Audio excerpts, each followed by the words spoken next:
Bismillahirrahmanirrahim. Assalamualaikum warahmatullahi wabarakatuh. Perkenalkan, nama saya Muhammad Fatur Sukrimin dengan NIM L201201022 di Prodi Manajemen Sumber Daya Perairan, Fakultas Ilmu Kelautan dan Perikanan, Universitas Hasanuddin. Sini saya akan menjelaskan tentang ekologi perairan tropis, yaitu terumbu karang. Langsung saja definisinya yaitu ekosistem terumbu karang merupakan bagian dari ekosistem laut yang penting karena menjadi sumber kehidupan bagi biologi laut.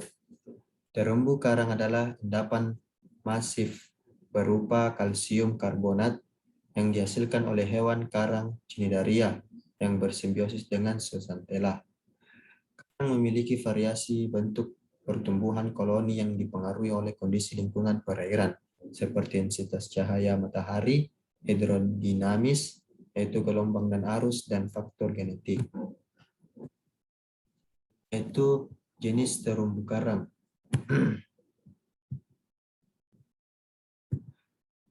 Jenis terumbu karang itu ada dua,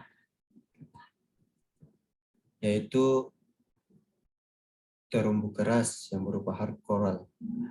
Yaitu terumbu keras ini merupakan endapan masif kalsium karbonat Ca dan CO3 yang dihasilkan dari organisme karang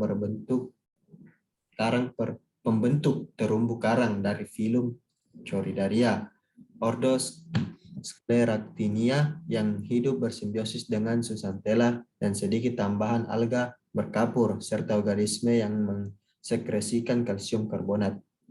Yang kedua itu terumbu lunak, yaitu soft coral.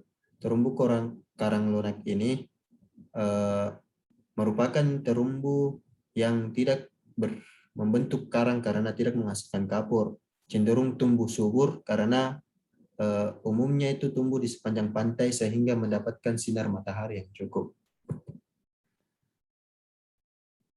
Selanjutnya itu penyebaran terumbu karang di Indonesia.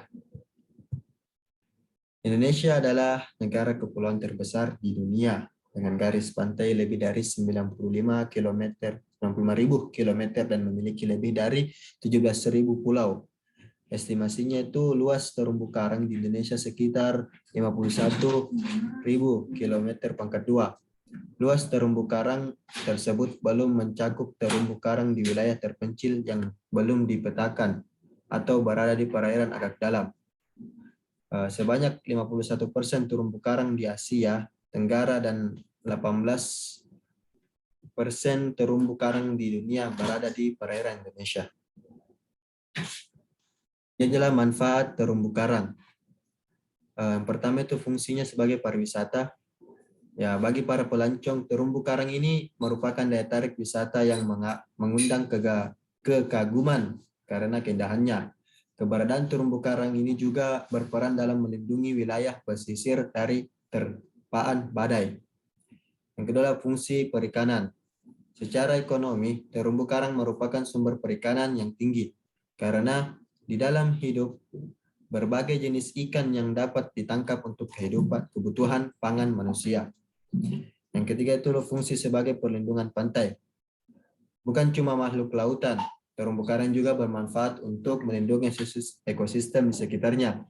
Terumbu karang dapat memperkecil energi ombak yang bergerak menuju daratan sehingga bisa melindungi fungsi hutan bakau pantai dari abrasi atau kerusakan. Selanjutnya adalah faktor perusak terumbu karang. Yang pertama itu pengambilan karang untuk bahan pembangunan. Yang kedua pengambilan karang untuk hiasan. Yang ketiga penangkapan ikan. Yang keempat penangkapan atau pengambilan biota non ikan pada ekosistem terumbu karang. Yang kelima kegiatan pariwisata, pembangunan di pesisir, dan yang keenam perubahan iklim. Berikutnya adalah berikut yang dapat kita lakukan untuk menjaga terumbu karang. Yang pertama itulah menjaga kebersihan laut dan pesisir pantai. Yang kedua mencegah terjadinya erosi. Yang kedua mencegah terjadinya erosi. Yang ketiga menangkap ikan tanpa merusak karang. Yang keempat tidak mengambil karang dan terumbu karang. Yang kelima pengenalan karang dan terumbu karang sejak dini. Dan yang terakhir adalah sosialisasi fungsi dan manfaat terumbu karang. Ya, itulah tadi penjelasan singkat dari saya. Kurang dan lebihnya mohon dimaafkan. Sekian dari saya. Assalamualaikum warahmatullahi wabarakatuh.